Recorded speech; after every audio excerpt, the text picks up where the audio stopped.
Hello everybody, welcome back to my channel. Welcome to another video. So Manchester United 1, Brentford 0. The main thing is that we got a 3 points, okay? Because we are now battling for a top 4 space, and now we've got a 3 points, and we are, stay, one game, play in one game in hand. Then Spurs are now 3 points behind us, sitting on the 5th place. Of course, we are going to play against Everton next week. Not next week, in coming weekends. So that could be a really tight and huge game for us, because there will be Eriksen, there will be Casemiro as usual, because Casemiro has a 4 matches ban, and Eriksen will be back. Even if he backs on against Everton, he will be on the bench, I believe. So we, without Casemiro and Eriksen, we have to worry about our team performance and our team results, okay? Because as we all know, those are two main important players for us. They have been carrying a whole season. So before they can join us, the main thing is we have to get 3 points. Yes, I know we couldn't, we didn't create so many big chances, because Brentford were playing 5 in the back and playing at the, with the low block system, which means we can control the game. We couldn't create so many chances. We couldn't create many big chances. That is how we didn't get multiple goals.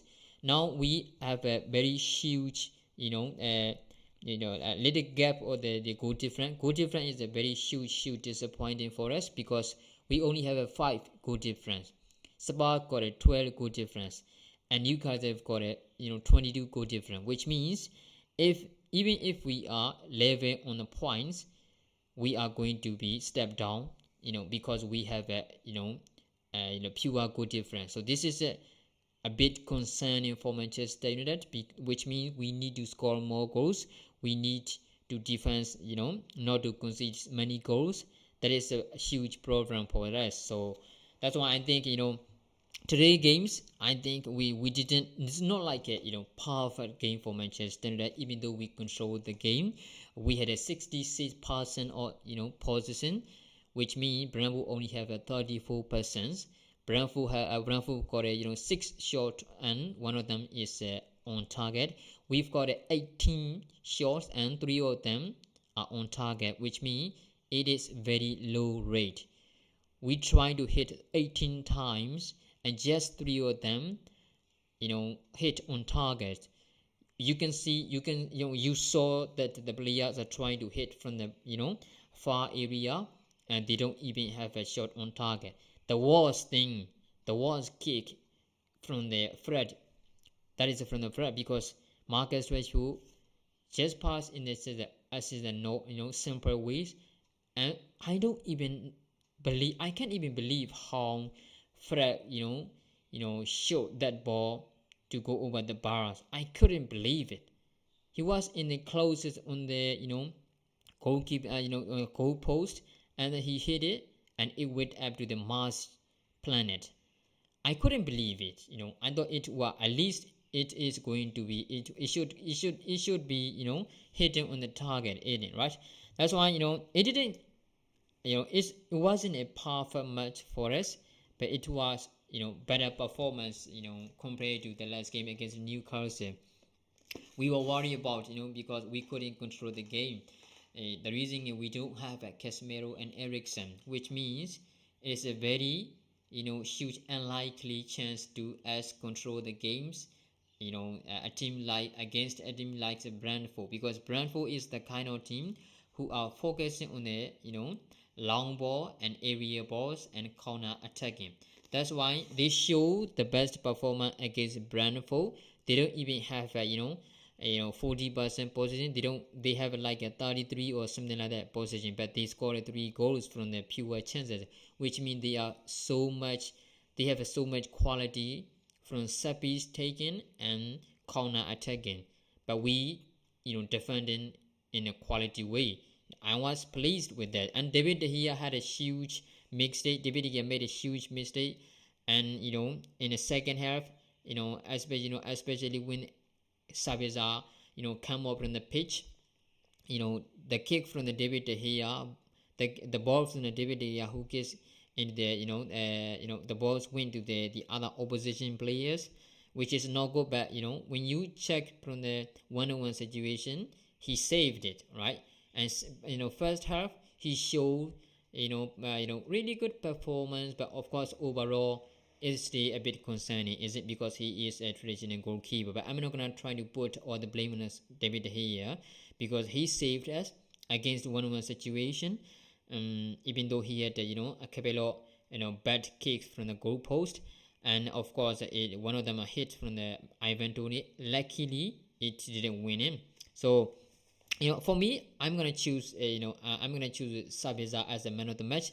This guy is a completely main player against Brentford. He showed performance. He created a chance for Marcus Rashford. He provided one assist for Rashford at the 27th minute, and this is really great. Really great from the Sabitzer. That's why I think we did a great job. Not a perfect job.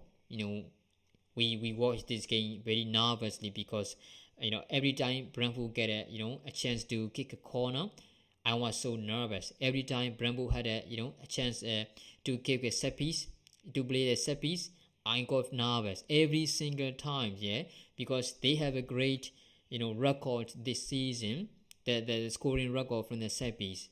I was a bit concerning, yeah, but I think we did a fantastic job. And Rafael Varane and Lisandro Martinez has been superb for today. And Martinez have won six challenges, and he won six of them in the area duel, because Brentford's main target is trying to attack from the area balls, long balls. But Rafael Varane handled it very well, and Lisandro Martinez has been superb. The way he, the way he defends, and the way he play, the way he dribbling, he even did that, fantastic dribbling, at the first half.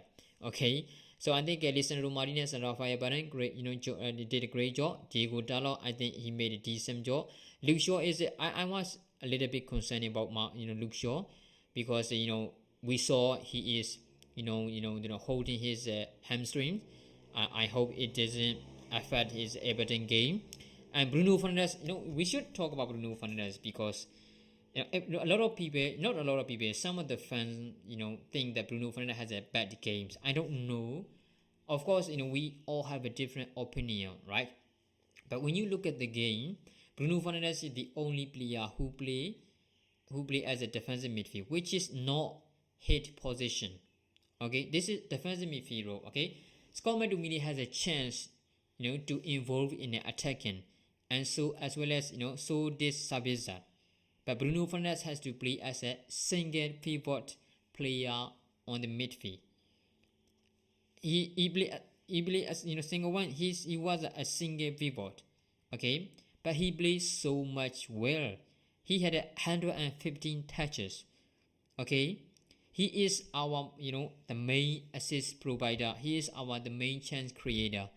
But without Casemiro and Eriksen, we Eric Ten Hag force Eric Ten Hag give a responsibility of the defensive midfield role jobs to Bruno Fernandes, and he did very well.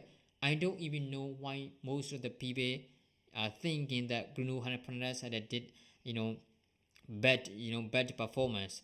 I don't think they watch the games. Even though they watch the game, I don't think they understand how the football works, and I don't think they understand how which position watch in which ways. Okay, because as a defensive midfielder, the main thing you gotta do is trying to defense, trying to involve in the build. Okay, and Bruno Fernandes play as a real defensive midfielder, even though he didn't get even though he got a yellow cards, he was the main character, mate. And this isn't even his position. He played his whole life as a attacking midfielder. So we are playing Bruno Fernandes as a defensive midfielder and in a single pivot, and he did very well. How can you think Bruno Fernandes had a bad games? I couldn't believe it. Some of the people are writing on the Twitter that Bruno Fernandes had a bad game. I don't think they watched or they do understand how the football game works. I'm sorry if I hurt your feeling, but you guys are wrong. Bruno had a great games. Great games, okay? It's not like a perfect performance, of course, because he is not a defensive midfielder. Even Scott McTominay and Fred for play for therefore, as a defensive midfielder for 4 years, you didn't see performance like Bruno Fernandes did from them. No, you can't. You won't see in the future as well.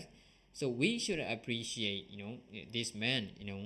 I this is underrated player. Okay, I'm not gonna tell like Bruno Fernandes did a perfect job this today game. Okay, so in a summary, the main thing is we got 3 points.